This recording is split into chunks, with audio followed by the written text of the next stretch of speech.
Hi friends, welcome back to my channel. Let's explore learning together. Last ವಿಡಿಯೋದಲ್ಲಿ ನಾವು NIRF ಅಂದರೆ national institutional ranking framework ಇದರ ಬಗ್ಗೆ ಮಾಹಿತಿಯನ್ನು ತಿಳ್ಕೊಂಡಿದ್ವಿ.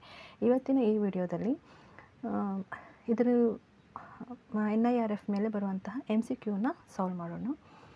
When was NIRF introduced by the ministry of education? NIRF ಅನ್ನು ಶಿಕ್ಷಣ ಸಚಿವಾಲಯ ಯಾವ ವರ್ಷದಲ್ಲಿ ಆರಂಭಿಸಿತು? Ministry of education MOE, previously it is called as MHRD. ಇದನ್ನು ಮುಂಚೆ ನಾವು MHRD ಅಂತೇಳಿ ಕರಿತಿದ್ವಿ. MHRD ಅಂತಂದರೆ ministry of human resource development. ಮೊದಲು ಇದನ್ನು MOE ಅಂತಲೇ ಕರಿತಿದ್ರು, ಮಿನಿಸ್ಟ್ರಿ ಆಫ್ ಎಜುಕೇಷನ್. ಆಮೇಲೆ ಇದನ್ನು MHRD ಅಂತ ಚೇಂಜ್ ಮಾಡಿದರು. ಅಗೇನ್ ಇವಾಗ ನಾವೇನಂತ ಕರಿತೀವಿ ಇದನ್ನು ಮಿನಿಸ್ಟ್ರಿ ಆಫ್ ಎಜುಕೇಷನ್. ಓಕೆ, ಶಿಕ್ಷಣ ಸಚಿವಾಲಯ. ಸೊ ಇದನ್ನು NIRFನ್ನು ಇದು 2015ರಲ್ಲಿ ಇದನ್ನು ಇಂಟ್ರೊಡ್ಯೂಸ್ ಮಾಡ್ತು, ಜಾರಿಗೆ ತಂದಿತ್ತು. ಸೊ ಇದಕ್ಕೆ correct answer option B. Let us move to the next question. Which of the following is not a parameter of NIRF? ಕೆಳಗಿನ ಯಾವುದು NIRFನ ಮಾನದಂಡವಲ್ಲ? ಓಕೆ, ಸೊ ನಾವು ಲಾಸ್ಟ್ ವಿಡಿಯೋದಲ್ಲಿ ಓದಿದ್ವಿ ಯಾವುದ್ಯಾವುದು ಮಾನದಂಡಗಳಿವೆ. ನಾವು 5 ಮಾನದಂಡಗಳನ್ನು ಓದಿದ್ದೀವಿ, ಪ್ಯಾರಾಮೀಟರ್ಸ್ನ ಓದಿದ್ದೀವಿ. ಯಾವುದ್ಯಾವುದು ಅಂತಂದರೆ teaching, learning and resources, research and professional practice, perception ಮತ್ತು outreach and inclusivity, graduation outcomes. But sports and facilities ಈ ಮಾನದಂಡನ ನಾವು ಓದಿಲ್ಲ. So it is not included in NIRF. ಇದು ಮಾನದಂಡ ಆಗಿರೋದಿಲ್ಲ. ಹಾಗಾಗಿ ಇದಕ್ಕೆ ಸರಿಯಾದ ಉತ್ತರ sports facilities. For second question, the correct answer is sports facilities. ಇದು NIRFನ ಮಾನದಂಡವಲ್ಲ. Okay, let us move to the next question. What is the main importance of NIRF? NIRFನ ಮುಖ್ಯ ಮಹತ್ವ ಏನು? Help students choose best institutions, provide free education, give scholarship to all, eliminates exams. So ಇದರ main importance of NIRF, ಮುಖ್ಯ ಮಹತ್ವ ಯಾವುದಂತಂದರೆ help students to choose the best institutions. ಯಾವ ರೀತಿ ಈ NIRF ಏನು ಮಾಡ್ತದೆ ಅಂದರೆ ಟಾಪ್ ರ್ಯಾಂಕಿಂಗ್ಸನ್ನು ಕೊಡುತ್ತೆ. ಸೊ ಸ್ಟೂಡೆಂಟ್ಸ್ ಏನು ಮಾಡ್ತಾರೆ, ಟಾಪೆಸ್ಟ್ ರ್ಯಾಂಕಿಂಗಲ್ಲಿ ಯಾವ್ಯಾವ ಯೂನಿವರ್ಸಿಟಿ ಅಥವಾ ಕಾಲೇಜ್ ಇದೆ ಅವ್ರು ಏನು ಮಾಡ್ತಾರೆ, ಚೂಸ್ ಮಾಡಿ ಅದಕ್ಕೆ ಅಪ್ಲೈ ಮಾಡ್ತಾರೆ. ಓಕೆ, ಸೊ ಇದು ಕೆಳಗೆ ಏನು ಕೊಟ್ಟಿದ್ದಾರೆ, ಉಚಿತ ಶಿಕ್ಷಣ, ಎಲ್ಲರಿಗೂ ವಿದ್ಯಾರ್ಥಿ ವೇತನ ಮತ್ತು ಪರೀಕ್ಷೆಗಳನ್ನು ರದ್ದು ಮಾಡೋದು, ಇವು ಯಾವುದೂ ಇದರ ಮಹತ್ವ ಆಗಿರೋದಿಲ್ಲ. So for this the correct answer is option A. Okay, hope you all understood. Let us move to the next question. Which institution ranked first overall in NIRF 2025? ಯಾವುದು first ranking, overall first ranking ಯಾವುದು ತೊಗೊಂಡಿದ್ದು? Let us see. ಇದಕ್ಕೆ ಸರಿಯಾದ ಉತ್ತರ IIT Madras. So ಇದು top 1ನಲ್ಲಿದೆ. Okay, overall ನಾವು institution ತೊಗೊಂಡಾಗ ಟಾಪ್ 1ನಲ್ಲಿರೋದು IIT Madras. So IIT Bangalore ಯಾವ ಪೊಸಿಷನಲ್ಲಿದೆ? ಟಾಪ್ 2ನಲ್ಲಿದೆ. IIT ಡೆಲ್ಲಿ ಥರ್ಡಲ್ಲಿರೋದು ಯಾವುದು? IIT ಬಾಂಬೆ.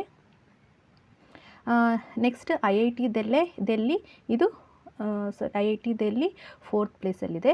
JNU ಡೆಲ್ಲಿ ಇದು 9th ಪ್ಲೇಸಲ್ಲಿದೆ. ಓಕೆ, JNU ಡೆಲ್ಲಿ ಇದು 9th ಪ್ಲೇಸಲ್ಲಿದೆ. ಓಕೆ, ಸೊ ಇದಕ್ಕೆ correct answer top first overall ranking ಯಾವುದಿದೆ? IIT Madras. Option B is the correct answer. Which is the top ranked college in NIRF 2025? ಮೊದಲ ಸ್ಥಾನ ಪಡೆದ ಕಾಲೇಜು ಯಾವುದು? ಓಕೆ, ಸೊ ಇದರಲ್ಲೂ ನಾವು ಟಾಪ್ 10 ಕಾಲೇಜ್ ಬಗ್ಗೆ ಓದಿದ್ವಿ. ಟಾಪ್ 10 ಕಾಲೇಜ್ ಬಗ್ಗೆ ಓದಿದ್ವಿ. ಇದರಲ್ಲಿ ಟಾಪ್ 1ನಲ್ಲಿರೋ ಕಾಲೇಜ್ ಯಾವುದು? ಇದಕ್ಕೆ ಸರಿಯಾದ ಉತ್ತರ ಹಿಂದೂ ಕಾಲೇಜ್ ಡೆಲ್ಲಿ. ಇದು ಟಾಪ್ 1ನಲ್ಲಿದೆ. ಈ ಕಾಲೇಜ್ ಟಾಪ್ 1ನಲ್ಲಿದೆ. ಈ ಮಿರಿಂಡಾ ಹೌಸ್ ಡೆಲ್ಲಿ ಇದು 2ನೇ ಸ್ಥಾನದಲ್ಲಿದೆ. ಆಮೇಲೆ ಹನ್ಸ್ರಾಜ್ ಇದು 3ನೇ ಸ್ಥಾನದಲ್ಲಿದೆ. ಕಾಲೇಜ್ ಹೇಳ್ತಿರೋದು, it is not institution, college. ಆಮೇಲೆ Stephen's college 4th Kirori college ಅಂತ, 4th ಕಿರೋರಿ ಕಾಲೇಜ್ ಅಂತಿದೆ. ಆಮೇಲೆ ಈ ಸ್ಟೀಫನ್ ಕಾಲೇಜ್ ಡೆಲ್ಲಿ ಇದು 5ನೇ ಪ್ಲೇಸಲ್ಲಿದೆ. Okay, it is in 5th place. So Hindu college first place, Miranda house 2nd place, Hansraj college 3rd place, 4th ಯಾವುದಿದೆ? Kirori college, 5th saint Joseph college. So the correct answer will be Hindu college. 6th question. Which of the following is a benefit of NIRF? So NIRFನ ಪ್ರಯೋಜನ.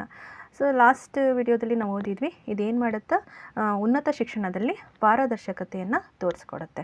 So reduces number of colleges, cancels entrance exam, provide institution, it is not, ಇದೆಲ್ಲ NIRFನ ಪ್ರಯೋಜನ ಅಲ್ಲ.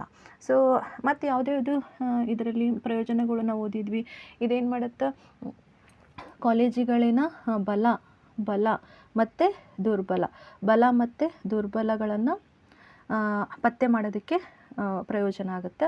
ಮತ್ತು ಹೂಡಿಕೆ ಮಾಡೋದಕ್ಕೆ, that is ಫಂಡಿಂಗಿಗೆ ಮತ್ತು ಸಹಕಾರ ಮತ್ತು ಪ್ಲೇಸ್ಮೆಂಟ್ಸ್, ನೇಮಕಾತಿಗೆಲ್ಲ ಇದೇನಾಗ್ತದೆ ನೇಮಕಾತಿಗೆ ನಮಗೆ ಪ್ರಯೋಜನ ಆಗುತ್ತೆ. ಓಕೆ, ನೇಮಕಾತಿಗೆ ಪ್ರಯೋಜನ ಆಗುತ್ತೆ. ಸೊ ಇದಕ್ಕೆ ಸರಿಯಾದ ಉತ್ತರ ಆಪ್ಷನ್ ಎ. ಆ್ಯಕ್ಚುಲಿ ಇದು ಸೆವೆಂತ್ ಕ್ವಶನ್ ಇದು. According to NIRF which parameter measures employment and placements. ಉದ್ಯೋಗ ಮತ್ತು ನೇಮಕಾತಿ ಅಳೆಯೋದಕ್ಕೆ ಯಾವ ಮಾನದಂಡ ಯೂಸ್ ಮಾಡ್ತಾರೆ? ನಾವು ಒಂದಷ್ಟು ಮಾನದಂಡ ಓದಿದ್ದೀವಲ್ಲ, ಯಾವ್ಯಾವ ಮಾನದಂಡ ಓದಿದ್ದೀವಿ ಅದರಲ್ಲಿ ನಾವು ಟೀಚಿಂಗ್, ಲರ್ನಿಂಗ್ ಆ್ಯಂಡ್ ರಿಸೋರ್ಸಸ್, ಬೋಧನೆ, ಕಲಿಕೆ ಮತ್ತು ಸಂಪನ್ಮೂಲಗಳು, ರಿಸರ್ಚ್ ಆ್ಯಂಡ್ ಪ್ರೊಫೆಷನಲ್ ಪ್ರಾಕ್ಟೀಸ್, ಸಂಶೋಧನೆ ಮತ್ತು ವೃತ್ತಿಪರ ಅಭ್ಯಾಸ, ಮತ್ತು ಗ್ರ್ಯಾಜುಯೇಷನ್, ಇನ್ನೊಂದೇನಿದೆ graduation outcome, research and professional practice, outreach and inclusivity, teaching and learning resource. ಇದರಲ್ಲಿ ಕರೆಕ್ಟ್ ಉತ್ತರ ಯಾವುದು? Graduation outcome. ಈ ಮಾನದಂಡನ ನಾವು ಉದ್ಯೋಗ ಮತ್ತು ನೇಮಕಾತಿನ ಅಳೆಯೋದಕ್ಕೆ ಉಪಯೋಗಿಸ್ತೀವಿ. So these are the MCQs related to NIRF. Thanks for watching.